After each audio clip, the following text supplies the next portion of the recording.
Selles lühivideos vaatame ühte praktilist nippi, kuidas saab ligikaudse mõõdu kätte, kui pole head pinda, joont või punkti, millest kinni haarata. Siin on mul aluseks võetud infrastruktuuri mudelid ning punktipilv. Kui ma tahan näiteks mõõta tööprojekti mudelis olevate elementide ning reaalsuses ehitatud elementide vahelist kaugust, siis on tavameetodiga seda suhteliselt raske teha, kuna punktipilve punktist kinnivõtmisega võib tulla probleeme. Samuti mõne silindrikujulise toru õige valikukoha leidmisega.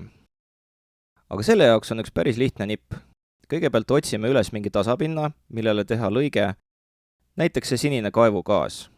Lõike tegemiseks vajutame kas sellel ikoonil siin või kasutame kiirklahvi kombinatsiooni Ctrl-Alt-P.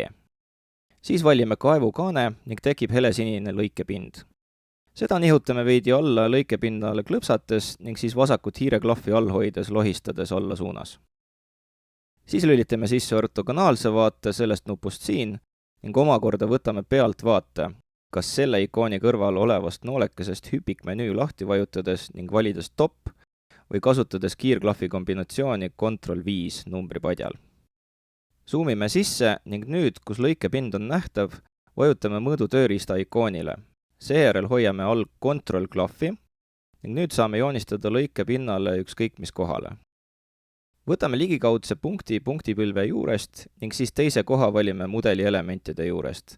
Või sel puhul isegi napsab mudeli elemendist kinni ning meile tekkis mõõtkett. Koht, kust mõõtu võtta, võib tegelikult olla isegi täiesti tühi koht, mille all ei eksisteeri ühtegi elementi või punktipilve. Ja selle nimpi abil saame võtta mõõtu ükskõik kus kohast lõikepinna peal. Tänud vaatamast, järgmise korrani!